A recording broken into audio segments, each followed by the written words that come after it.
approaches and has a hit. Jack McGlynn! That is an absolute banger to draw this game level. What's up? How we doing? We're back. A little bit of a midweek we had, and we're back at it. So just making sure everything's good to go. J Vic in early. Gonna rewatch it, so I appreciate you rewatching in the morning. Have a good one. Daniel, what's up? It's go time, baby. Shaka boom. Let's go. What's happening? Welcome in, guys. We are talking the Masters comp. We are talking the game week. We're talking rolling locks, whatever you want to call it, late swap, whatever you want to call it, all the above, and how it worked, and maybe some strategy involved in it. And you could always just set and forget. But obviously, there's an edge to setting alarms if you're over across the pond or something like that. I feel bad for you, but yeah. What's happening? Excited for this match week? Good. I am glad. I am also excited for this match week. I don't know anything about the limited, but what's that prize pool look like on the limited side? Because I can see the rare, but I can't change it, obviously, because I can't see limited. How many entrants are in there? Does anyone know?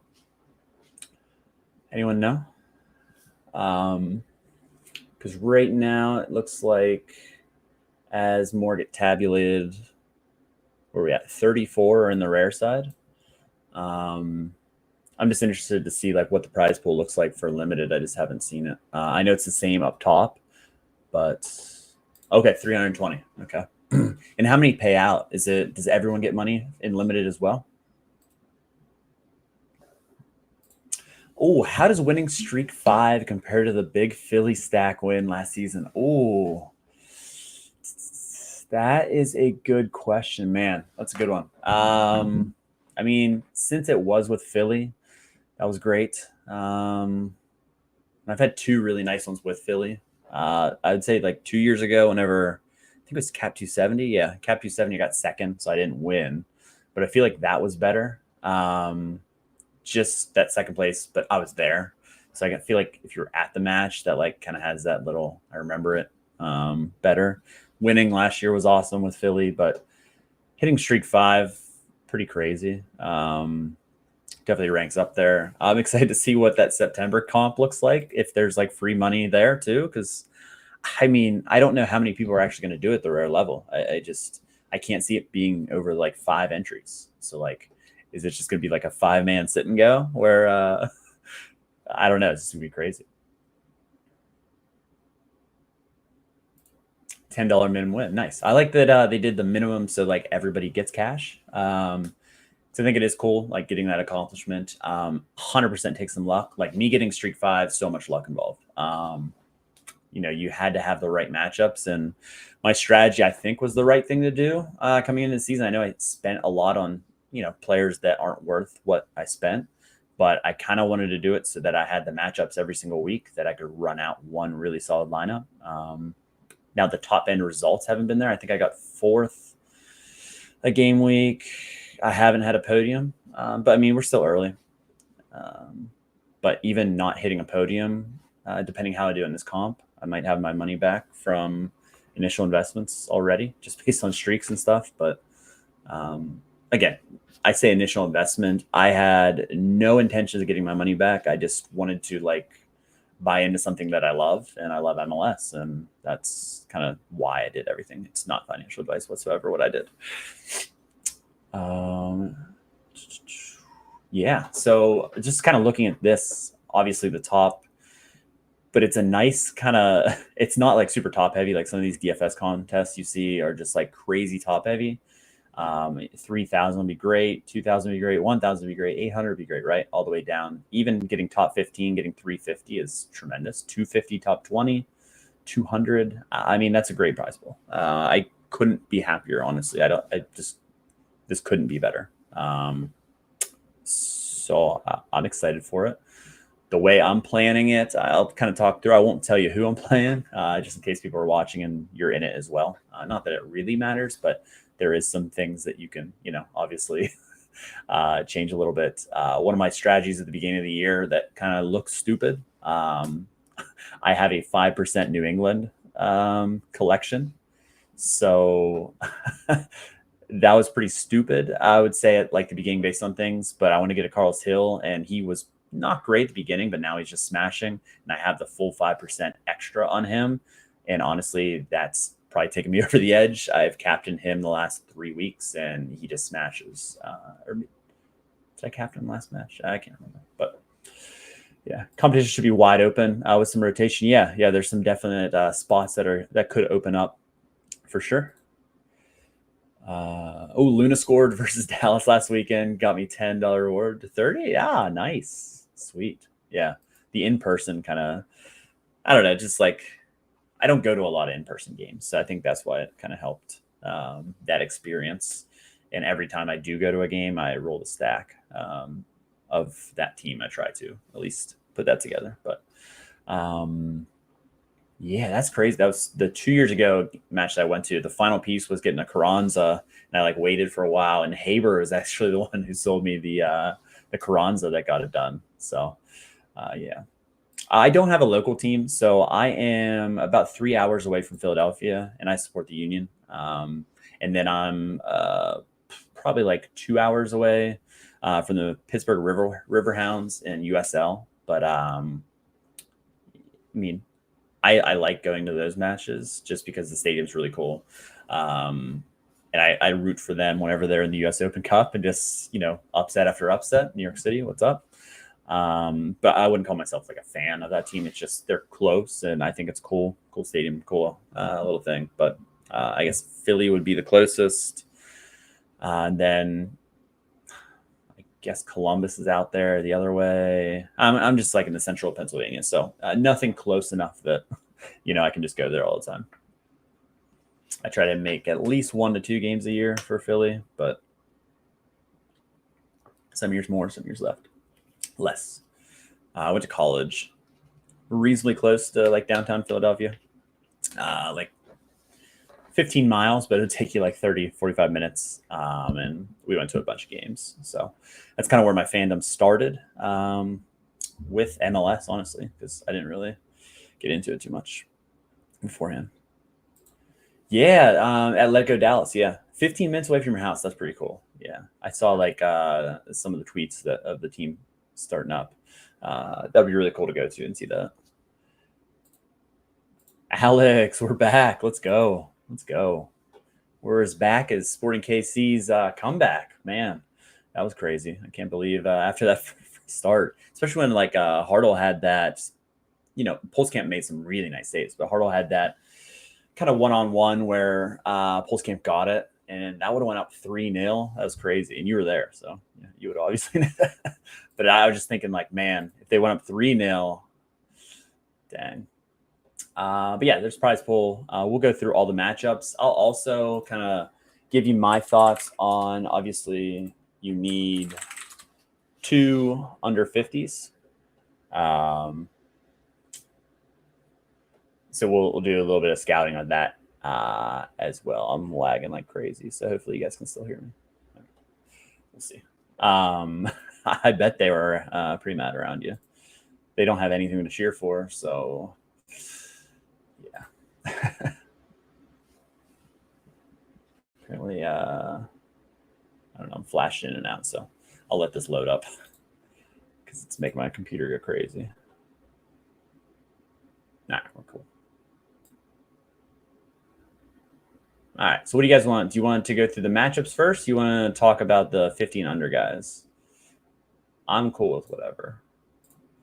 And I'll give you a little bit of strategy. So whatever, we got 13 people in here. So whatever you guys want, figure we could do this first and then go through matchups on a quicker scale. I think this is what probably people want with the Masters content. Well, some people maybe. Yeah, I can't believe that comeback either. Watching the first half, I was like, what are we doing? And then second half, galaxied based on how the season's been, and brutal. Yeah, brutal. Daniel, what's up? Kevin Long, under 50. All right. Let's do some scouting. Let's do it then. All right, so this is not a secret whatsoever, but to have, two, especially in MLS, there are some top end guys, but your goalkeeper has to be under 50 and under, based on, what you can do at other positions. Not to say that there's some goalies in good spots. I would rather take the less optimal spot at goalkeeper to be able to pay up the other ones. I'm going goalkeeper and defense as my under 50s. I think you could pay up. I'm saying pay up, but L15 up at defense. But I just, for my gallery and just kind of seeing the options, it doesn't really make sense. I'd rather have a double midfield and a high-end forward. That's just kind of my thinking. I'm sure that's everyone's thinking. I guess in like the limited, you could go against the grain and play a little bit contrarian if you're trying to hit like that top end.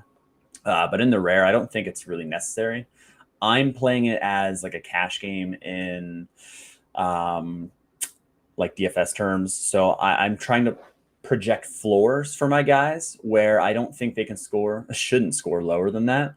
And if they do hit decisive, which there's a pretty good chance of it, if they do hit a decisive, then you're in pretty good shape where you can win the whole thing. And it's just kind of a good mix. And that's what you want to do in Sorare always. But that's kind of the route that I went. Now I'll just, I'll give you some tidbits. It doesn't really matter if you know what I'm playing, but I don't really want to tell you all the secrets. What's up, Dunk? Thanks for coming in. Daniel, yeah, he's worth a look for sure against New England. Just goalkeeper wise, high risk, high reward. Willis at the top there, he has a decent clean sheet. So basically, here's what my thinking is: you want a bit of AA with your goalie because you don't want to be just reliant on a clean sheet in MLS. While you want to put yourself in a good position, it's just a little bit tricky. So let's sort by clean sheet and then kind of go from there. Obviously, you're going to have some guys that aren't starters with these, the starter is above there. But Willis at the top, that just makes sense against DC. Yes, as far as kind of everything, 58% win percentage, 40% clean sheet. That's really what you're looking for. He's pretty safe. It just kind of depends. But with DC, I just don't think they have a lot of teeth with, Peglo out, Benteke probably out, just getting hurt. There's just not a lot to really love there. And as far as clean sheets, kind of seems like Nashville's in a really good situation there. So yeah, that's a pretty solid route there. It makes sense he'd be probably the most, I would say he's probably gonna be the most popular option. As far as like, if we're talking just limited, I think the most lineups will have Willis based on everything else. But Red or Dead, what's happening? Thanks for coming in. And Danya, yeah, this is your DC team, and 100%, yeah, Benteke going down. That just takes away a lot. Jacob Merle starting up top. I know you can do bicycle kicks and things like that, but yeah. Next up is Schulte on the list. I guess I can zoom this in. It seems like it's far out. Sorry. It would help if I zoom the right screen. Huh? That's a little bit better. Yeah, I think that's where, like, if you're just banking on a clean sheet, one goal from DC and that just breaks everybody. He's probably scoring 35, 33 maybe. So you do have an edge on the field that way. And again, limited is a larger field. So yeah, going to be a random Merle banger in the name. If he does nothing all game. Yeah, that's funny. So that's one way. I look at that. I think he's a great option, but I think if you're playing rare with the limited amount of rares that, are there that you could possibly play of people that have them. I have been looking at some of these guys, have people bought him for the competition. So you can kind of see we started by rare. Yeah, we got rare options. So he's not that expensive or rare, just over $100. So, I can't fault any of people going after that if they're in a competition. But yeah, that's interesting. But yeah. Atlanta hardly concede 3+. Guzan. I mean, Guzan is risky. He'll probably score 50, right? Or maybe they keep a clean sheet. That'd be shocking, but could happen. Yeah, just zero shots. Yeah, just not a lot of AA there. That's why he concedes one, he gets 32 to 35 points. Schulte, as a Schulte owner, I'm not starting him. I'm worried that this turns into like a high scoring game because hell is real. A lot of the time seems, I think last year, one of the matches was really low scoring, but just off the top of my head, I could be wrong on that. But it always seems like there's goals, and I can't trust Schulte right now. Just he's, as far as a goalie, he's not getting the AA and he's conceding. So it's just really hard against a team that's good like Cincinnati. I just can't really go with that. You got backup keepers. I have several, so I would just kind of shift them all around and then just not play one of the other lineups. I have like Schulte's a backup option if I would have to play him, but he's not going to be my first choice. It just kind of, I don't know. Pies against Houston. Houston's turned it around. Their attack's a little bit better, but at home he could be a look as a guy. Ivičić against San Jose. I know San Jose has been scoring goals left and right, but he's been pretty safe. But yeah, I don't know there. I personally have him, and he is right now. He's probably going to be my goalie over Schulte, but that can change for sure. Guzan, like we talked about before, I wouldn't go there. I think Lloris has some warrant for a clean sheet possibility against the Galaxy, but on the road, and I don't know. Peck and Paintsel is supposed to be back, so they could have a little bit of teeth. I don't think they keep clean sheet there. So I wouldn't fault you for that. Sean Johnson against Montreal. That's for sure. Interesting. Haven't heard enough talk about Toronto defensive stack with Montreal scoring 7 all year. Yeah, Montreal's been terrible. Could be in for a solid outing. Sean Johnson playing really well. I'm not sure. I would argue that, okay, they have only scored 7, but they should have 15 to 20. They just have missed so many good chances. But yeah, I think that's legit. You could definitely play those two guys. San Jose, that's also, I'm attacking San Jose pretty heavy, not going to lie. It's just, Chicho going down hurts. Can you create a lineup in MLS after lock or only? I want to say I heard some nightmares from people that didn't set initial, but so when Messi started, I didn't have a lineup in. I shifted it into him and I created a classic lineup that I wasn't in after the fact, and it allowed me to submit it. That was last week, so I mean, it was like a throwaway essentially, but I had the players in like the 10:30 games that all started, and I'm like, we'll just throw it in here. But I was able to submit after, and I wasn't in that competition. So for my case, it worked. So yeah, maybe you've been hitting that crack pipe. Cabral has been good. Colorado without Navarro is interesting. So, I mean, these guys, you can play all of them. They have upside. McCarthy's going to concede. Is he going to concede 3? He very well could. Crepeau at home against Seattle, maybe. Seattle just got the doors blown off, but they rotated a lot. I think there's going to be goals in that match. I don't see a clean sheet again, although Crepeau has back-to-back clean sheets. Steph Fry is in here as well. What are we sorting by?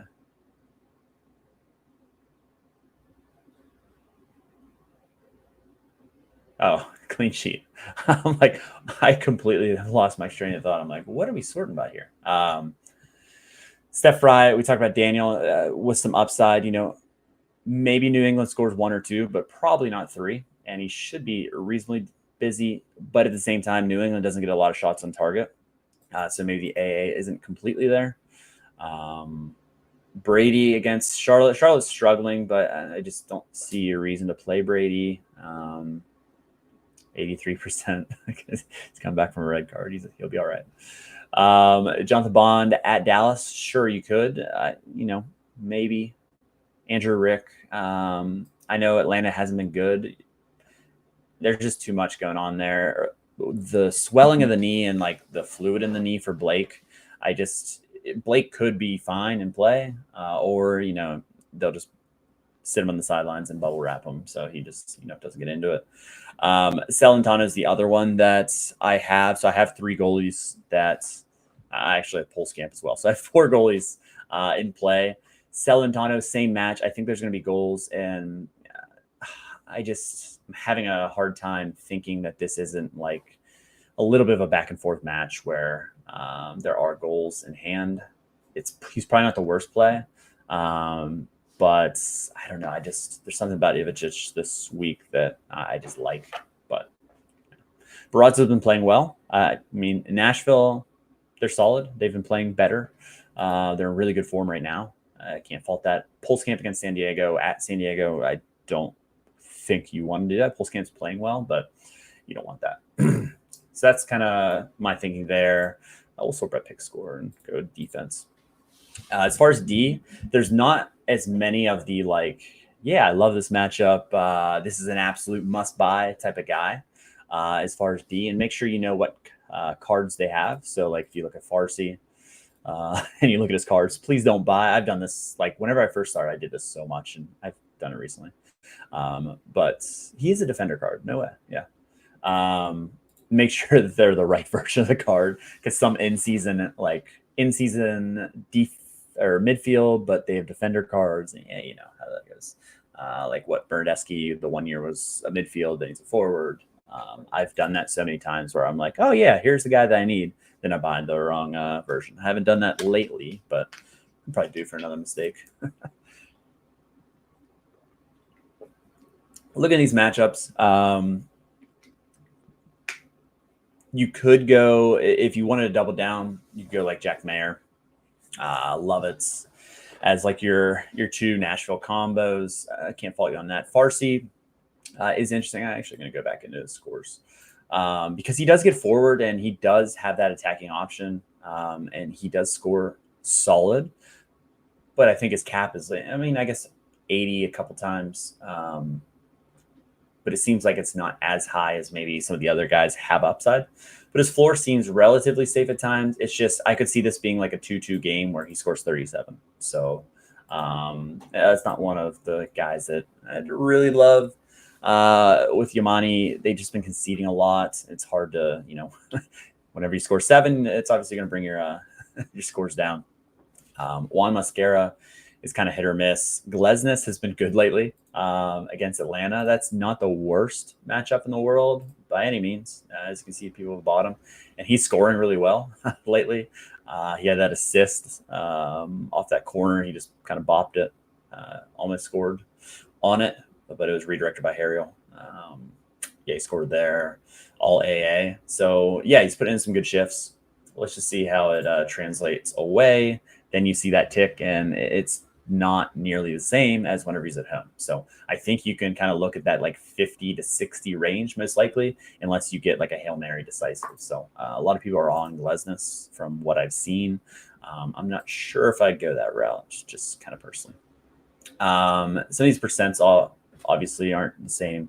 With Romero rotating from Minnesota, he should be in the starting lineup. He's an option. I have him. He's one of the guys that I went back and forth with. Yeah.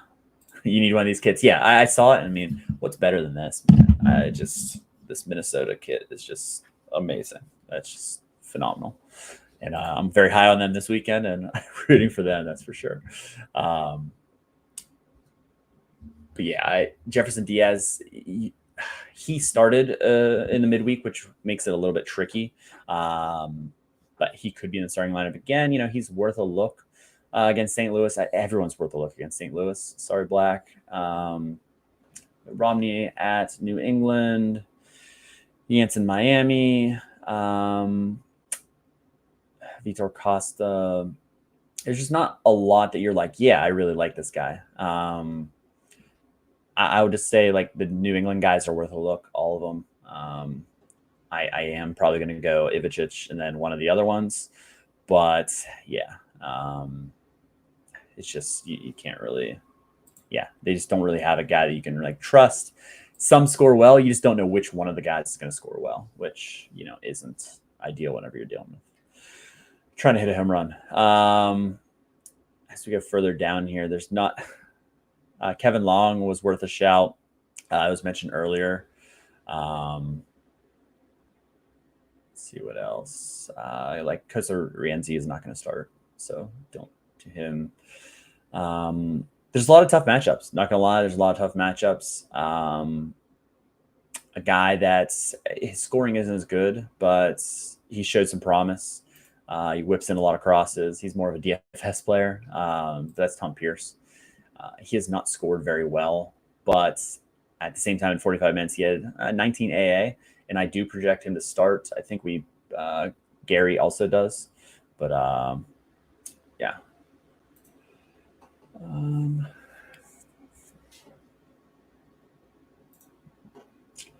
Reem at home versus sure he could. Let's see his scores. He just just watching the games, he has not been good in either of the prior matches.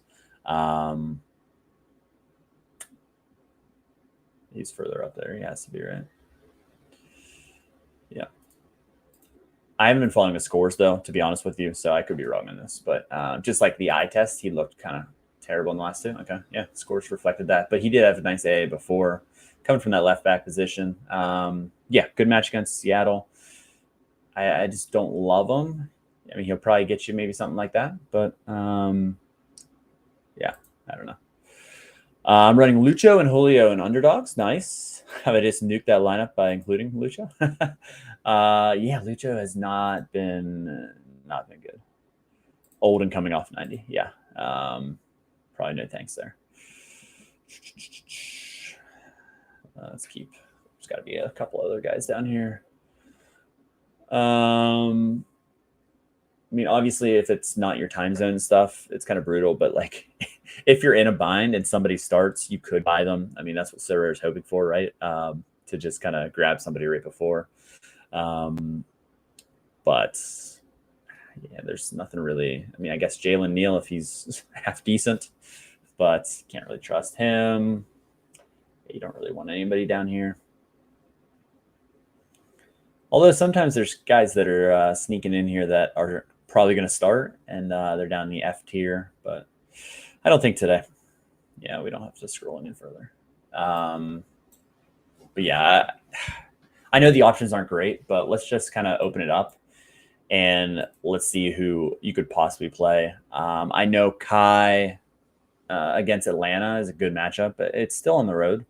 He should score well. I'm not saying he won't, but in my opinion, I think I can score better. I don't have one either. So it's easy to say this not having him. If you have him, you're probably playing him, especially in season. But not having him, I feel like I can outscore him at midfield and like rolling double midfield and playing the other defender. That's just kind of what is his price, though? Just kind of buy him anyway. Yeah, he's 300. I mean, worth it, but I don't have one. So yeah, your hog hide. I always call him your hog hide. I'm going to continue to. He's a good fixture. Not gonna lie, I was looking at him as well. They didn't play midweek, so that's not going to drop down to 50. I was really hoping that because he was going to be in play. He scores better on the road from what I've seen, at least whenever I play him. I usually play him on the road. Is that the case? Or he scored well at home, 33 AA. Not that one. He had a goal there. Maybe I was just thinking of the Minnesota game. Some recency bias there. But yeah, he's good. He's good. I can't fault you for playing him if you don't have if you have another option at like midfield under 50 and things like that, and you want to roll it, go for it.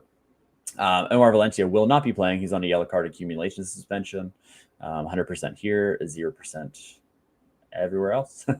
But the other guys up top here, I just can't really. Maybe Jordi Alba, maybe, but I don't think you got to force it. Noah Isla, I mean, sure.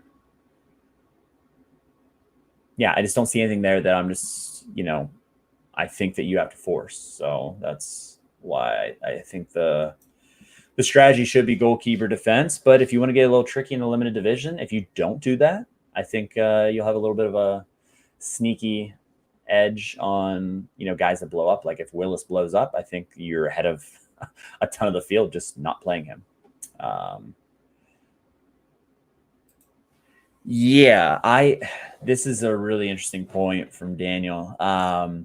So I didn't even put any. I also only play MLS, but I didn't put any lineups in under 23 or All Star, just because I didn't know where I was gonna do, and like I think I had Orjano in a lineup, I had Pereira in a lineup, I had like 3 guys that didn't play, that didn't start, and it was just like, okay, I got to rotate this one, and it's like, did I make my lineups worse that way? Probably.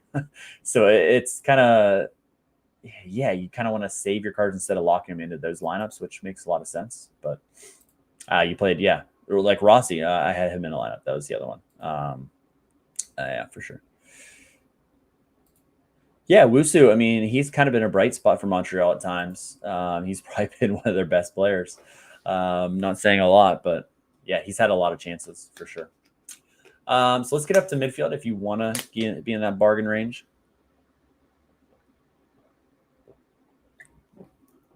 And Moranchuk was staring me dead in the face, but I can't get that. I just can't do that. I have him. I just can't do that. I have Carl's Hill. So if you have Carl's Hill, you're playing him. It's just that's kind of your free space. You're not going to not play him if you have him. That's if you looked at my gallery, you'd see him and you'd be like, okay, he's in that lineup. You know that's coming.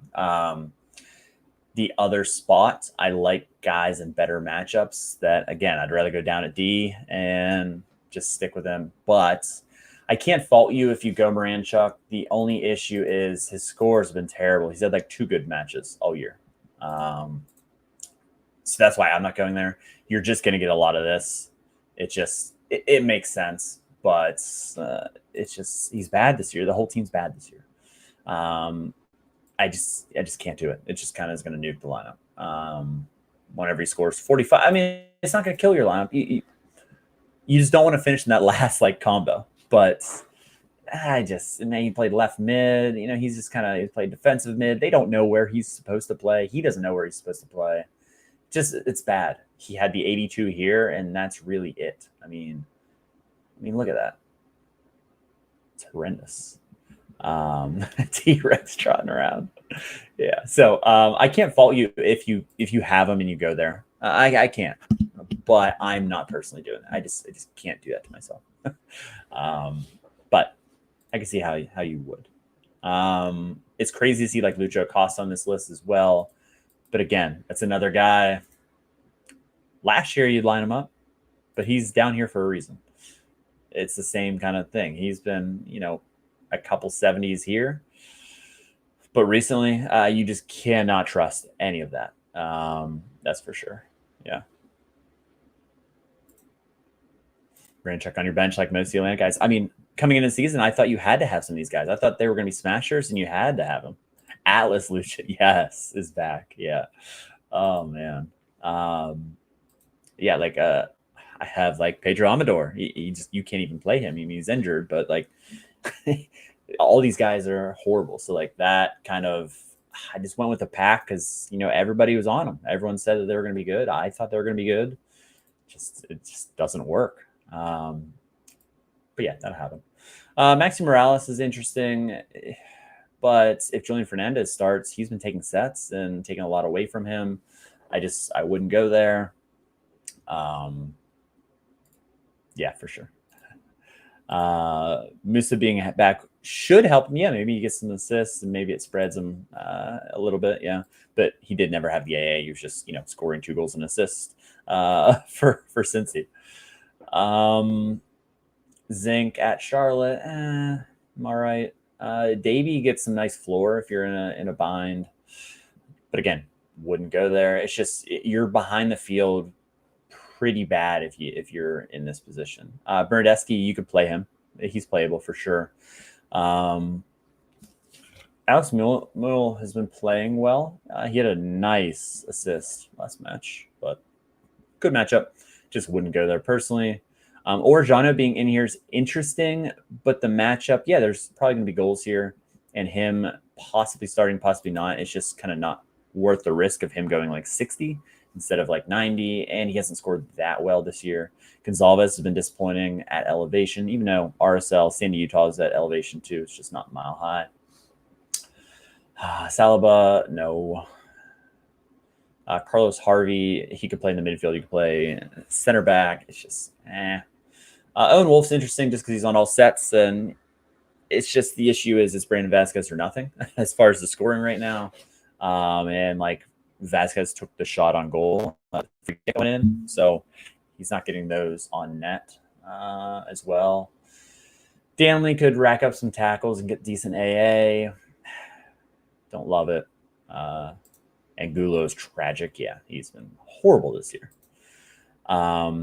Igor Jesus, interesting. I could see you going there. That's fine. But again, probably going to get outscored. Cole Bassett, he's back, but he wasn't scoring well before the injury.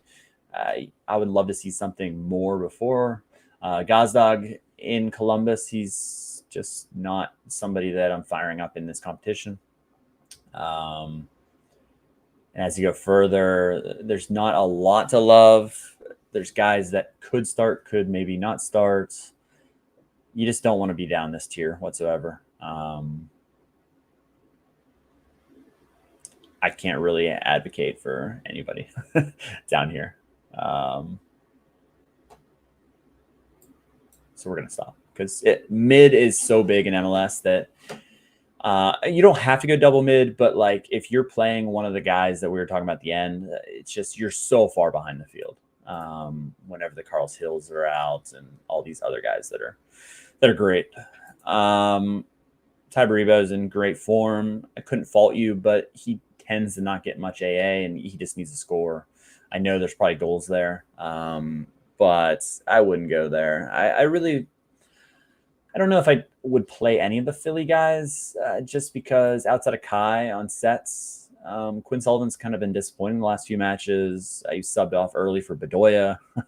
What are we doing here? Bedoya actually, helped the team come back. But yeah, Latte Loth coming into the league, I thought he'd do a lot. But yeah, Nuhu and Dante Seeley, pick scores. Yeah. OSA has been fun to watch. He's been good. He's been really good. Electric. Very interesting as well. So he's probably going to score. He's probably going to have a decisive, especially when Yeboah can't really hack it lately. Ajimang, if he's ever going to score, it should be against Chicago, right? You would think. Yeah, Rodriguez with him is shoulder, right? I was just kind of flipping back and forth between games. But yeah, Floriani starts. Yeah, that's no good there. That's for sure. I think you could play Russell Rowe. I think you could, if you really wanted to, if you liked a D that you had there. Denke on the road. Yeah, he scored last match. Yeah, played really well. That was a crazy goal. He got, 1 on 5 or 6 defenders, just, dribbling in a phone booth. Vasquez has 0 AA. Don't worry about him. AZ Jackson needs to stop starting. Yeah, Yeboah, as long as he is healthy and in the lineup, he's going to get in one of my lineups. I wish it was, how he started the year and, how he played last year is what I was thinking. He would get like, and again, that he just hasn't really had his edge. But if he gets in form, he's going to make a run and he's going to do well. He's just not he's not really used to playing with 2 strikers. I think he's struggled to have Oluwaseyi playing with him instead of him just being the focal point, especially whenever he's doing well. So obviously, it's a great matchup, and if he's ever going to score, it's probably going to be here. But I just can't really trust him. I wanted to be able to trust him in this matchup, but shoulder didn't look that bad. Stepped off. Haven't seen any pictures of him traveling. So yeah, that's good looks there. Early games versus late games, suboptimal. Yeah, that gets tricky for sure. Yeah. I don't know how I feel about that. I didn't put that into anything but my gallery. I think it really depends on your gallery. I structure my gallery so like I have options at every time slate. So like if somebody isn't out late, I probably have another option. Or like if it's in this competition, like Dreyer's probably gonna be the last one. If he's not in the starting lineup, I would probably buy somebody. I would hate to do it, but I would look to see who I have. But yeah, couldn't justify it. Yeah, he could definitely pop off. This just feels like I'm gonna play him elsewhere. I'm just not gonna play him in my top lineup. That's for sure. Make the best lineups, pull the ripcord tomorrow night, and buy some cheapos. Yeah. I think that's a great strategy. I mean, even if you spend a little bit more than you wanted to, so be it. You don't really want to make suboptimal lineups. That's the end of the day. You don't want to. If you come down the stretch, what I even did was it was down to the last stretch, and I had Messi in another lineup, and it was just like I didn't think he would start. And then I switched him over to a lineup that had a better chance, and then he ended up not doing anything, and it didn't matter. But you can also make those late switches of a guy that you think has a better matchup. It just was in a different lineup, which makes game theory pretty kind of crazy in the 10:30. Do you tinker? Do you not tinker? Yeah. But a couple we're rolling with you have now. Yeah. I mean, I'm not going to lie. I looked at game week 80 pretty early as soon as they announced it. And I based the kind of Minnesota buys, as well as getting Carl's Hill to 5%. Bonus traded away Schlegel. Yeah. Any others? I think you could go to a lot of different guys. Like you could go to Julian Fernandez just because he's on sets and like his floor has been really good lately. But again, I like better options. But I think forward you could go lower. There are some options here. I just don't. I'm big on double midfield as much as I can in MLS, just because that's where most of your guys are. But it just kind of depends throughout. So, yeah, as far as kind of just looking at the matchups from here, I'm not going to really go too in depth because it doesn't really matter what my lineup projections are. But I went through 21 lineups in less than 24 hours, and worked today. So to say that midweeks are horrendous, they are absolutely horrendous. I think I was up till 2:33 last night. Got up at 5:30, rinse, repeat. So kind of hitting a wall eventually. Not yet, but I'm sure I'll hit a wall at some point. But the turnaround is just brutal, just getting lineups. So it was kind of a relief. The midweek is the first time I was under 80% in a full slate, but that includes Minnesota with 3. And who's the other one that was a stinker? Yeah, I'll pull it up. All about transparency here. I was doing great. I was doing fine until the 2 stinkers. So I was 73.23%. Thankfully, there was late swap. But the 3 from Minnesota was horrendous. They rotated everyone. Seattle rotated everyone. So 3 and 4. And then the 5 in Colorado. Outside of that, I mean, Inter Miami, I've been horrible at all year. But I was either 8 or 9 or better. And the crazy part is I went 11 for 11 for Toronto, who was my worst team like all year.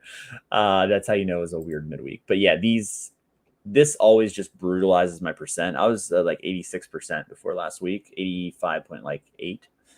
It kills it, but it is what it is. This kind of happens every year whenever we get in these congested fixtures. It just knocks the percent. But like this point in the year compared to every year, I'm way above where I usually am. If I could honestly, like based on MLS, it's just if you can get, I mean, I'd say 80 plus is good. But I really want to get 85 plus. Like 2 years ago, I was 82%. Like that, I was very happy with 82%. I just want to get a little bit better every year, but these shenanigans, it's impossible. But full transparency though, so I will never run away from what my projections are, but you can blame it on me. Even with late swap, you can blame it on me if I didn't get somebody right. I have no issue falling on the sword there.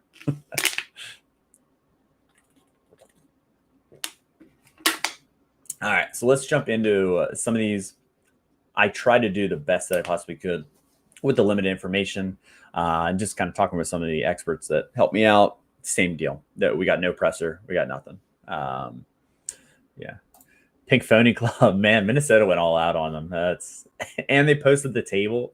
The table part was brutal. Like, you can't post the table; you're 1 point ahead of them. But yeah, that's a big one for you, Dunk, in Orlando. Definitely rooting for Orlando in that one. Yeah. Blue Squeeze It. It's one of these like flavor packets that make water drinkable. I also have water, but trying to stay hydrated here. It's like, one of those just sugar things that doesn't say it has any sugar. It's 0 sugar, but tastes like pure sugar.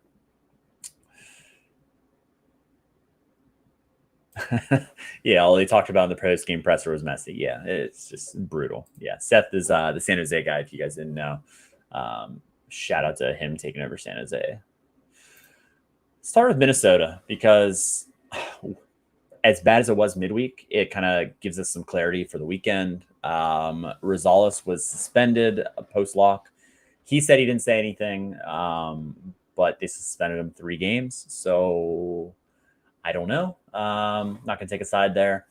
Yeboah played the full 90, and he's come back from injury. That's why I went 70%. But I just don't see Sangbin starting again, or Robin Lode up top. It just doesn't make sense. Oluwase, he was rotated. That midfield with Pereira, I feel great about Pereira getting rotated and being full strength in this matchup. Yeah, he's in my lineup. I'm kind of giving away my lineup, but I think he has a great mixture of AA in this matchup where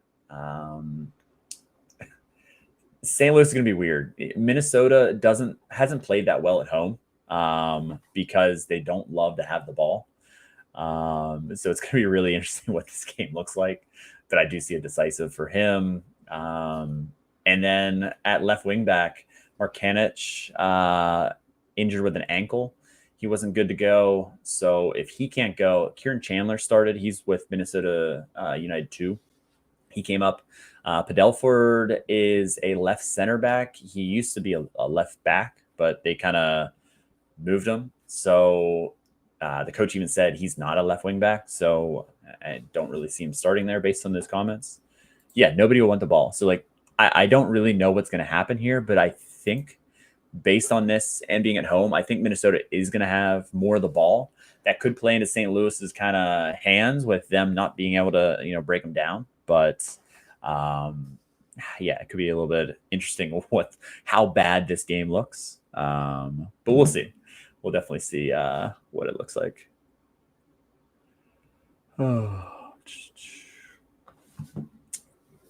As far as the other ones, just kind of like 90% if they rotate midweek, because they should be in the starting line because they're key starters. Dane St. Clair could definitely get a clean sheet, but I don't think there's going to be enough of a floor to hit that upside.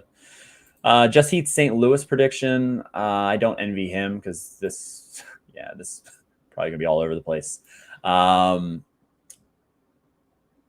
Some interesting things. Lovin and Durkin in training, hope to be available. That's interesting. Berkey was back. He was my last loan lineup. I think I won $20 in the lineup or whatever. But Berkey is my last hope, and I'm like, oh, clean sheet. Here we go. And then conceded 2. So, yeah, can't have nice things here. Not a lot to say about this team. And like other streams, we're just going to get them off. Interesting starts possibilities here. It could be all over the place. Sees this as a heavy rotation game and Open Cup against Minnesota in the midweek. We do have Open Cup after this, so the congested fixture doesn't end for some of these teams. And like St. Louis, they played literally the best possible lineup they could in the Open Cup, outside of maybe 1 or 2 positions. So I like that shout there. Austin, Texas Fantasy on X, Hourglass. Possible of, center back. So As far as center backs, Cascante, Svatok, Heinz Eich, could be any of them. I agree with that. I think I leaned Heinz Eich and Svatok, I think, on my RotoWire ones, but I just not a lot of confidence there. Midfield probably unchanged, forward probably unchanged, but there is possibilities everywhere. So yeah. This is the report. I'm glad he touched on this. Bukhari wants to come back to Red Star Belgrade, and that's kind of crazy. It's kind of crazy that he's kind of flamed out this quick. I know it happens all the time, but something to watch for sure. Prioritizing Open Cup is hilarious. Yeah. You got to prioritize the thing that no one else prioritizes, right? It's the only way you're going to get in Champions Cup. I don't know why they'd want in Champions Cup based on how they've been playing, but you never know.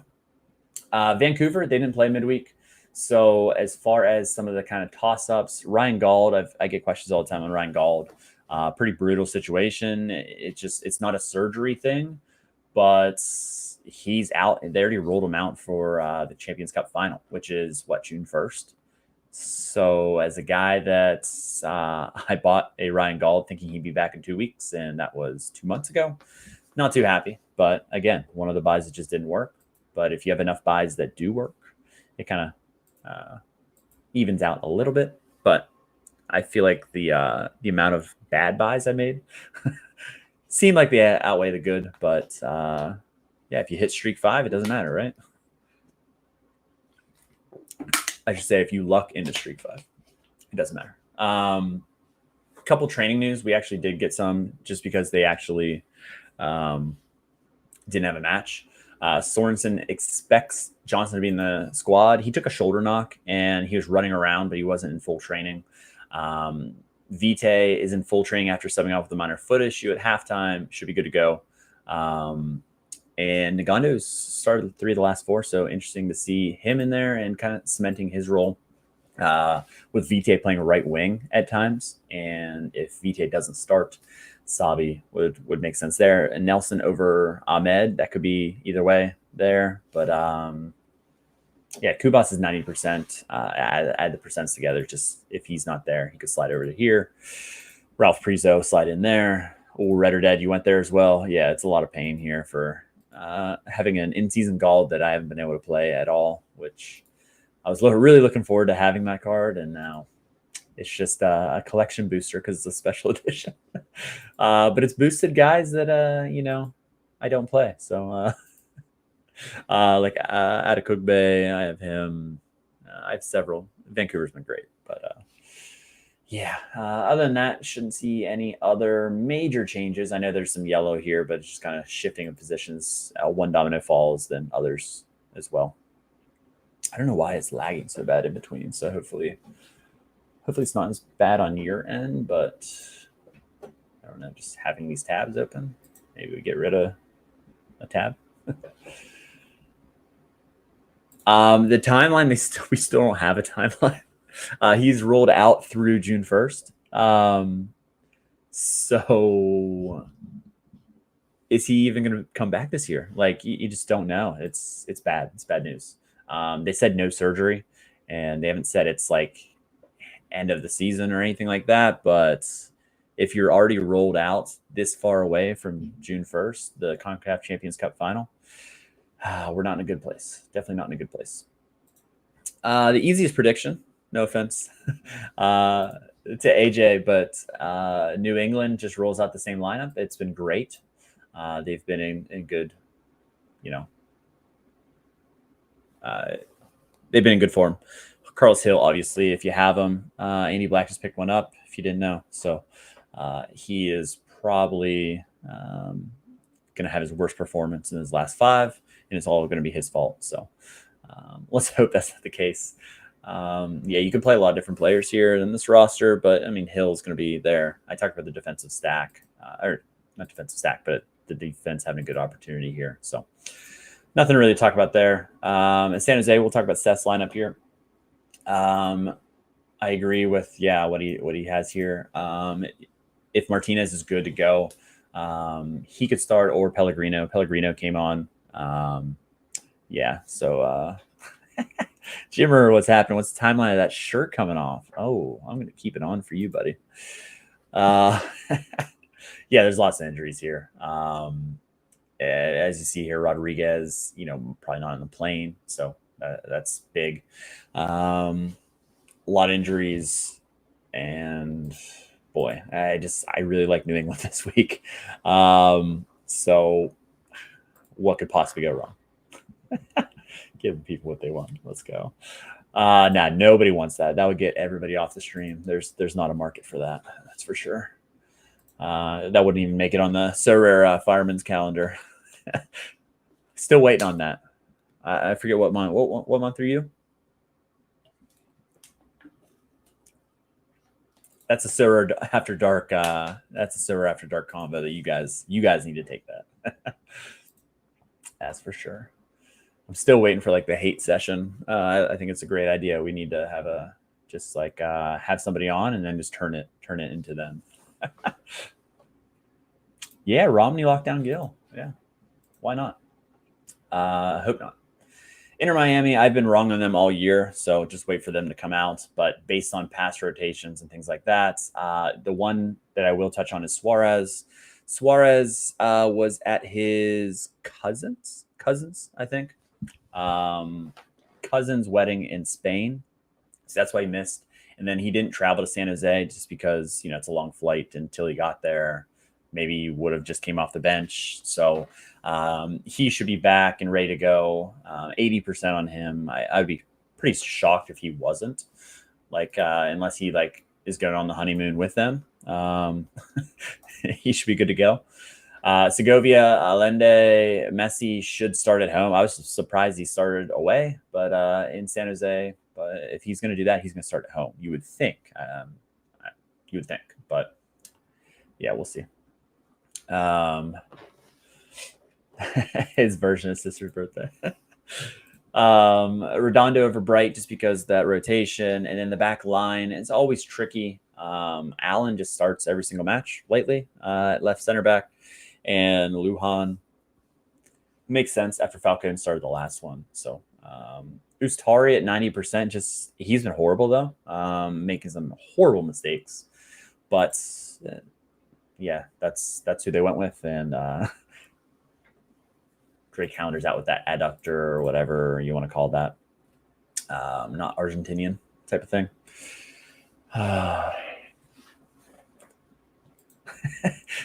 On a Megal trying to give you a sign up for server. I thought it was chat roulette, or are they not the same things? They need to shut those sites down. There's nothing good happening on those sites, especially server after dark style. Orlando City. So Atuesta was spotted in training. He could be in the squad here, but maybe starting out of the gate might be a little much. Brecalo has been good at left back. It just kind of defensively shores them up, allows Freeman to get forward. Outside of that, this should be what the roster is in a big match at Miami. They're going to be all over it, as Dunk said. I mean, Ojeda, who'd have thought? Playing your best player, but he did have a knock, and we just didn't know. He's been unbelievable. So you'll love to see that. And yeah, with the amount of goals that Miami is conceding, I think guys from Orlando City are in play on the road because I just don't see a clean sheet for Inter Miami. I just don't see it. Portland. Yeah, we're on Portland. Portland has some interesting possible guys coming back from injury and kind of getting in there. I do have Jonathan Rodriguez starting. This is a lean. I could be wrong here. I went 60% with him. Anthony 60% across the multiple positions. I just think this is a spot where they were ramping up his minutes and he could be good to go. But I'm expecting, if he does start, only 60 minutes, Anthony coming off for the other 30. Anthony could start for Moreno. I just don't see it. The Kevin Kelsey and Felipe Mora rotation, it's Mora's time. They just go in every other, so you feel good about him. Bravo, I have him starting again. He's played pretty well the last two matches for Junior Fori and coming back from injury. Sermon was rotated last match. He's good to go. And then I do have Crepeau, back-to-back clean sheets. Should be fine there. Yeah, he was. It should be, right? Should be. I wouldn't think, based on last year. I would think he would take it, but just kind of if Evander didn't, it would be him. So yeah, I think it should be good there. Big rivalry match, so we should see our best 11. Seattle rotated like crazy, but that kind of helps us for the weekend. The only position that honestly, like, I'm not sure on would be right mid. I feel pretty confident the rest of the board just based on how much they rotated. De La Vega I have starting, but Ferreira across multiple positions, 40%. Rothrock across multiple positions, 40%. I do think Ryan Kent starts at left mid. That just makes a lot of sense. It's just we could see Ferreira on the right side. I lean De La Vega, but that could go either way. The kind of question marks of guys out of the squad, Stephen Fry and Christian Roldan, they just didn't travel just because it was a planned rotation, planned rest. And what's crazy is last time they played LAFC, it was the same thing. Both teams rested and rotated completely. So I don't know what it is about when those two teams play. It's been congested fixtures both times. The Galaxy, who didn't get it done, that's for sure. Marco Reus surprisingly did well. He had an assist on both goals. He was playing as a false nine. I do see Ramirez coming back in the starting lineup. I'm not sure if Reus can start back-to-back matches. That's why I went 60% on him. Cuevas looked good. He was solid as well. But I do see Peck starting. Maybe Paintsel starts as well, just based on what I've seen. I lean Peck, but I lean Paintsel coming off the bench. But both are available per what we've heard from Vanny. And in this position here, I'm not really sure. I like what Sanabria brought to the table. I think he did really well, but he kind of ran out of gas. Still coming back from injury, getting his minutes back. But if you're going to pay that much for the guy, a young guy that's, is he 22, I think? You use an under 22 spot on him at least. You got to play him. Nelson, Aude, they could flip that, sure. And Zanka's out. He's not out for sure, but he's dealing with a personal issue. That's why he's been out of the squad. So, yeah, it's not. Why not root against them, right? Nothing wrong with that. You can root against people. And they're playing LAFC, which LAFC had some rotation. So the kind of question marks would be for me, Under started right wing. He's played well when he's been in the lineup. But David Martinez, I think he'll be back in the starting lineup just based on that rotation. Ordaz up top. Bobasi scored. Giroud's kind of like third fiddle. Just kind of seems how it is. Mark Delgado came off the bench last match, so he should be pretty locked in to start. Maybe Igor Jesus or Tillman rotate for Amaya. Frankie Amaya played well. It's possible that they start like a kind of a rotation between those midfield spots. But right now in El Trafico, I'm leaning that midfield. And then Segura Marlin would be the other one. Segura has been the starter there, but it's kind of a toss-up beside Long rested last match. So that's kind of where I'm at there. Rapids, Navarro just is a lot. And it's going to be a game time decision for him. So there's just a huge drop off whenever he's not in the lineup. They looked horrible last match.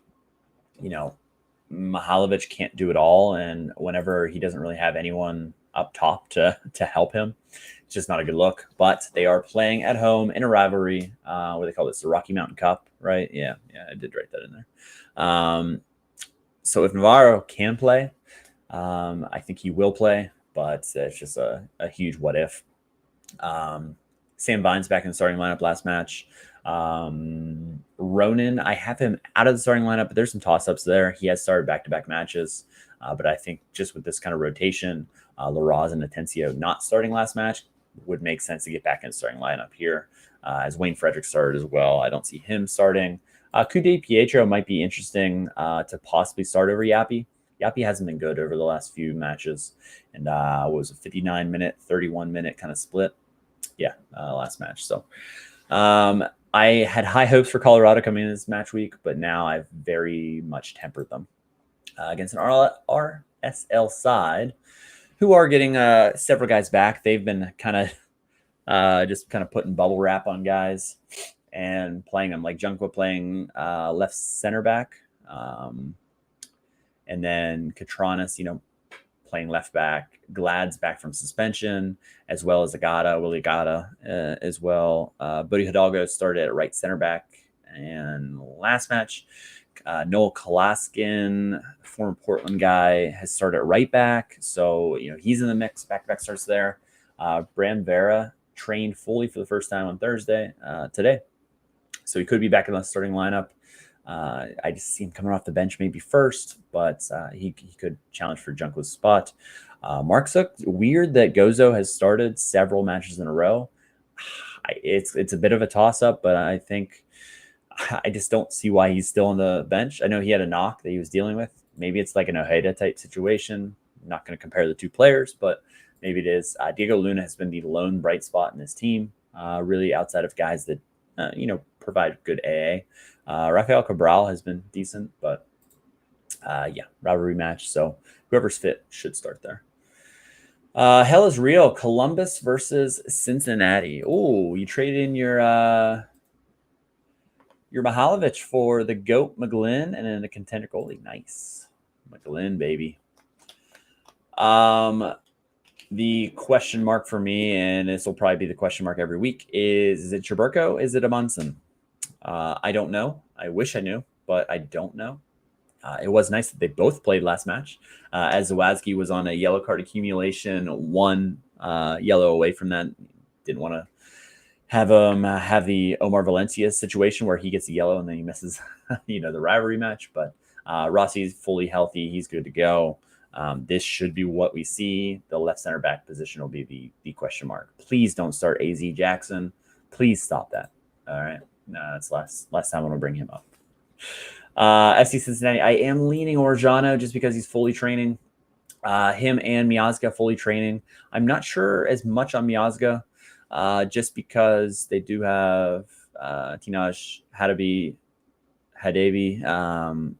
and Hagelin rested the last match. So they do have several options. I think Flores is a really good center back. Not really good, but he's a really good cover center back on that back line.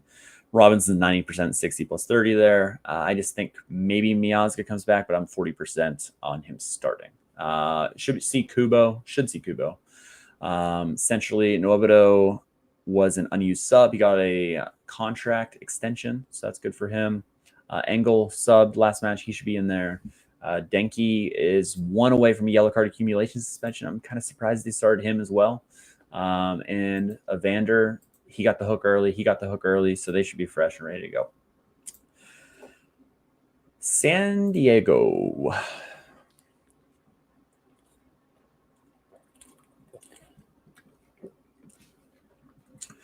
All right, so San Diego, this is Danya. His lineup here. The left back and right back, it's just kind of toss-ups whether or not Bombito and Lawfulson start. The midfield should be that. Godoy has been really good. Sorare-wise, he's been really good. He hit the crossbar last match? Or was that 2 matches ago? I can't remember. 2 matches ago. And I think he had a really good chance last match, too. He's playing really well. The kind of toss-up is Honor Dreyer the GOAT, or is he not the GOAT? So I think that's the only toss-up. In this lineup, I know for me, that was the best card I've ever bought because I got the European one that, had the carryover, and he smashed his face off the last 3 weeks. I think I've had him in my streak lineup every single week, and he continued to just be unbelievable. Great matchup at home against Sporting Kansas City. He's going to be fired up in my lineup again. Clement, let's go. Let's do this. Yeah, thanks for coming in, bud. And then Alex is Sporting Kansas City. So they did well to come back. But, yeah, Shappy came off the bench. He should be starting most likely. Leibold at left back. You don't feel great about that by any means. Just they have good pieces, but San Diego should really have their way this weekend. But whenever I say that, like the Galaxy Philadelphia game, that's what I was thinking going into it. And it took a 96th minute winner to get it done, which is just insane. Charlotte still on baby watch. Haven't seen any social media posts on Kalina. Having a kid is a home match, so it takes a little bit of the risk away. But I mean, if you have a Kalina, you should probably have a Bingham anyway. So there's kind of no harm, no foul there. The team has been struggling. And they're playing a Chicago team that is well rested. Zaha got on the board with a nice goal last match. He's an interesting play against Chicago for sure. I do have Kerwin Vargas over Abada, but that's a toss up. I just think he deserves another start. Tim Ream, it just kind of depends. Is he going to play center back and Privet sits out, or is it going to be Marshall Ruddy at left back or right back? I have Scardina starting, just rotation. It just kind of makes sense that way. Dean Smith doesn't rotate very much. That is one thing to consider. But Aiden Toklamati started over Ajiman. It's kind of 45 minute split. Arglass, what's happening? How we doing? But yeah, Charlotte is facing that Chicago team. The midfield is really tough for me as far as, are they going to start rotating through or what are they going to do? Like Pineda could definitely start. So that could be one that I'm wrong there. And then Kuami or Origel, however you say it. I could be wrong on both spots. Acosta seems like he's starting every other match coming back from injury. The front four should be fine. Those are solid. And then Glasgow or Dean, who starts between those two. And then Rogers or the youngster Cups, who's going to start there. So there's some question marks. But out of those question marks, you're probably not starting any of them. So it doesn't, in theory, really matter. But I'm sure someone out there is thinking about starting one of these guys. I'm sorry that you have to do that. But I don't have a good feeling about it.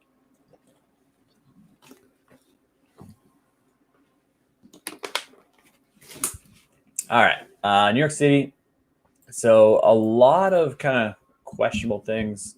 I didn't see Burke Risa playing in like a left back role, which was kind of surprising. Cavallo would be the natural. Nicholas Cavallo would be the natural left back there. Justin Hack has been a pretty reliable center back beside Martins.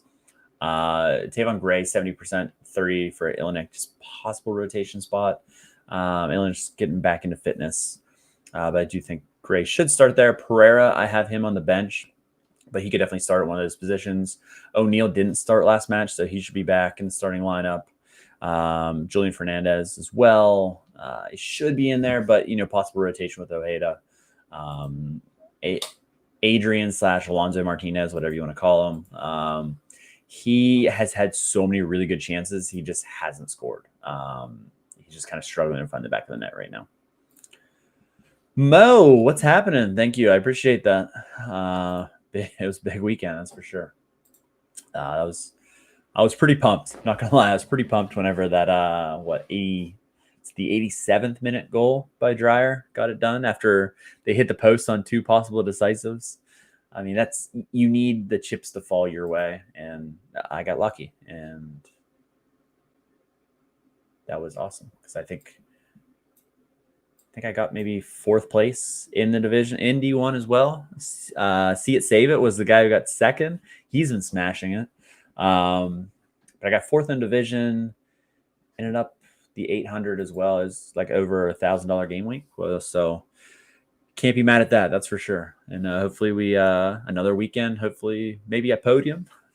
I'd be happy with beating half the field in the Masters comp. But I'm interested to hear what you guys think. So the second iteration of it is in September. There is a comp for gold badge owners. What do you think that's going to look like? Because I honestly have no idea. I don't think the rare version is going to have more than 5 people. Limited will have more just because there's more cards and, it's more possible because there's more entries.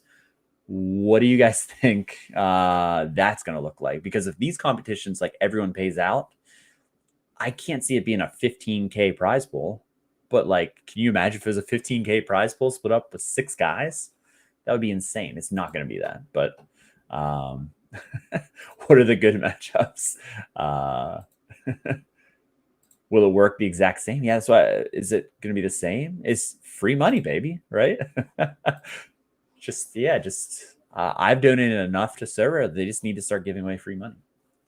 And then the second half of that, does everyone think that this is going to just apply to all the other main competitions? So, the divisions. So like EPL, do you think this happens in EPL? Do you think this happens? Do they do it in La Liga? When the summer comes around, I would think they do. I think you would get enough hype behind it. And like after seeing the prize pool, I'm like blown away because nothing I feel like Sorare ever has done has blown me away. This is the first time I've been blown away. So that's good. But I don't know. Maybe they realize they're like, man, we just gave a lot of free money out. Hopefully not just keep giving MLS owners money. Yeah. I only play MLS, but I'm probably, whenever it comes back, I'm probably gonna dabble in a little bit of limited Europe, just because I miss playing Europe and following Europe as much. But I'm not gonna play on the rare level. Not that it's like too expensive. It's just like I'd rather dabble in like maybe a couple lineups and kind of get back into like rooting for a team. But yeah, they should reward everyone except last place. That's hysterical. It's going to be funny. I'll get last place. Somebody's not going to be set an alarm and they're going to have a couple DMPs and it's just going to brutal. They're just going to get last and just be okay with the 50, which I mean, I don't know what I would do. Like if I don't know, if this was like in the middle of the night for this competition, I'm setting an alarm. I'm waking up the baby. I'm waking up everybody. But that's just me. I guess I didn't even talk about Red Bulls, huh? Sorry, I just want to get them off the screen as well. New York Red Bulls have not won an away match this season yet. So are they due? Maybe. Playing at Citi Field against New York City FC. Big rivalry here. Raheem Edwards likely going to start for the suspended Omar Valencia, yellow card accumulation. Sofo has been starting lately. Carmona's been starting lately. Harper Duncan's interesting who they play. If they go with, Harper, who gets more forward. He's more of a wing back in that situation than Duncan would be. But outside of that, just possible rotation spots. I'd be shocked in a rivalry match if like Forsberg or Choupo-Moting rotated. So that's kind of why I went 90% there. I feel pretty strongly about that. Shouldn't have any issues there. All right, last 4 games. We talked about Nashville, 63% win percentage. They're in a good spot. Hani Mukhtar scoring again. I was shocked they didn't rotate at all. I know they're coming off they're trying to get into some form, but I thought they would rotate a little bit. Maybe we see the rotation here. Coming into the season, I thought Brugman would be the starter. Yazbek has been turning it around, and the coaching staff has a lot of confidence with him. He just scored last match too. Yeah. But there is a chance that Brugman gets in here just due to rotation. Andy Nahar, maybe we see Bauer. Bauer's a scoring machine this year somehow. He has 3 goals in all competitions after never scoring, which is hysterical. Zimmerman, still concussion protocol. It's a bad situation. You would think he'd snap out of that soon, but you just don't know with a head injury. He could be on the mend for a really long time. He's still in concussion protocol, which is not good. Kassem could be a guy that starts as well, but that would be rotational. DC United, Danya's second team. There's not a lot to like about this squad, to be honest. Aaron Herrera's been scoring well. Yeah, it's just without the key guys like Benteke, João Peglo, like it's just there's not a lot to love. But Pegler should be getting closer to coming back. Just maybe not starting here. But if they get him back, he just adds a lot to that team. Jacob Merle up top is just not what you're looking for, with Badgie out as well. Yeah, just not great. Not great at all, Bob. FC Dallas, the question mark that I had with them not playing midweek, they are going to be fully rested. Should be Peter Musa up top. He should be good to go. With Acosta and Holdio, feel good about them. The question mark would be, is it show, or do they kind of tinker with the formation a little bit, and they play Pedrinho, who played pretty well last match? And I kind of went back and forth, and there's a good chance Pedrinho plays. It just depends what this formation is going to look like. And then Abubakar, the other one, he's just kind of a toss-up. Shaq Moore was an unused sub as a precaution, hamstring tightness. So he should be on another full week. He should be back and ready to go. But yeah, that's kind of Nolan Norris. He'll start at left back if that's the formation. If they go 3 at the back, he's out. So that's why I went 70% on him. They're playing the Houston Dynamo, a matchup in Texas. And they're coming off a 2-0 win over that shell of a team that Minnesota fielded. But they got it done. It was kind of crazy just because Pablo Ortiz and Felipe Andrade, 2 guys filling in, were the goal scorers. Franco Escobar is back. You would think he's back in the starting lineup, but with those guys playing so well, they earned a possible start again. But I do have him out. Awadesu had that red card, so he's fresh coming back. Ursa started the last match.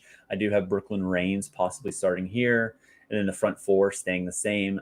Ponce had an Opta knock, but I couldn't really see anything that was, too scary there. I think with Olusanya kind of still getting integrated, I think Siegel would start over him, and just maybe go 60 minutes if Ponce can't start. Last 4. All right. Montreal, not a lot to see here because you're probably not playing these players. But this is Gary's, and there's possible rotation of some key players, and they have the midweek Canadian Championship against Forge FC. So again, this U.S. Open Cup compared, people take it seriously, some teams, but Canadian Championship teams take it really seriously. Vancouver has won either back-to-back or 3 in a row. So these other teams really want to win, because for Montreal, this is the only way they're going to get into CONCACAF Champions Cup. It just is. So they're obviously wanting to have that opportunity. And, they played Toronto in the first round, which is kind of crazy that they went that early with all the Canadian Premier League teams playing in it. But now they got Forge, and some of these are tricky matches. So we could see some rotation either here or there / both. But yeah, they are playing Toronto, who, it's a huge rivalry, right? The kind of question marks here, they had some injuries last match. Raul Petretta left after, I think, 20 minutes. He was hurt. And then Kobe Franklin was subbed on for him. He went off after 15 minutes. He was hurt. So they had to deal with that. It just kind of depends what they want to run here. If Corbano plays that left mid role, that left wing back, left mid, honestly, Spicer's probably a little bit better in that role. But we'll see kind of how they go after it here. Insigne was kind of yelling at all the players and was a huge Debbie Downer / negative in that match. And he was subbed. So maybe they throw him back on the bench after such a positive game previously. Just kind of question mark there. Davy Flores, I think he should start every match that he can. He's the engine that keeps that midfield running. Maybe we see Longstaff, maybe we see Dominguez, but probably not. And then Ola Brynhildsen has not been great, to say the least. Not in good form. Etienne coming back from injury. Maybe there's a rotation there, and Etienne gets a shot up top. Sean John is in play, playing Montreal. We talked about him earlier, but yeah. All right, last match. Atlanta. Yuck. Just going to end with the worst one. Guzan, that back line's been a mess with, Lennon now injured. Amador possibly coming back but doubtful. Gregerson possibly coming back but doubtful. Derek Williams, it's just not good. It just hasn't been good. They've struggled. What can you say? Saba, out of the starting lineup, he's been a bench guy. It's just, it hasn't gone well by any shape or form. Latte Loth, that huge money coming over, he hasn't produced. He hasn't had a lot of chances either. It's just not good. So playing the Philadelphia Union. With that all being said, Philly has really just kind of barely eked out these wins, which is great that they're getting those full 3 points. I wouldn't be shocked if Atlanta, held them to a draw or even won this match at home if they could get some things to click. But boy, just this like suffocating, just like boa constrictor type of action is just they're struggling. Teams can't handle it. It's what we saw the first year in St. Louis. It's just kind of like the same thing. Teams will adjust. It's just when will they start to adjust more? It's kind of like a punch you in the face, or it's like death by 1,000 jabs. And it's just kind of getting the best of them right now. I'm optimistic, but like if you look at this roster, what they lost, and that midfield is better now. It's crazy. Just it's very different than like Jose Martinez and Jack McGlynn, but like Lukic and Donley, he had a horrible turnover that led to a goal. But other than that, he's been even good getting forward. So Vasilev, I don't love, but he's playing all right. He's a system guy. And then the attackers, like Ura made things happen. That's why I'm starting this match coming on. Damiani hasn't really produced anything. So, Ty is in first place in the Golden Boot race. Like, there's just a lot of going on here that's positive. Frankie Westfield came out of nowhere to join with the big club this year. I'm a bit of a psycho, and I watched Philadelphia Union 2 games, and he's been a big part of that team as well. I don't have Harriel in the starting lineup, but 60% chance it's a toss-up if Macania starts or not. It just feels like a Macania start here. Feels like it, but Westfield hasn't rotated, which is pretty crazy. With Harriel being a guy that went to the Olympics, a lot of things going on there, but maybe Westfield is out. That's why I only went 60% on him, just for that possibility. So those are the lineups. That's a wrap. Yeah, so I'm probably going to build my lineups after this. Going to lock in what I'm going with in my key lineup and just wait for Saturday. I'm really pumped for this competition. Even if I get dead last, honestly, I think this is just like a really cool aspect. Just for MLS players. I hope Minnesota does well. That's kind of Minnesota, New England. How they do is going to be how my game week goes. But thank you all for tuning in. Hopefully, in the limited, you guys crush it, and in the rare, hopefully, if anybody beats me, hopefully it's you guys. But I look forward to competing with some of you guys, competing against some of you guys, but also in limited, looking at who's the winners. And whoever takes us down, it's going to be a really cool accomplishment, to say that like you won this competition too. So I'm going to sign off on that. Thank you guys for tuning in, and we will see you midweek. So yeah, next time on Thursday. So see you later, Yvonne. Good luck getting first as well. So we'll see you next time.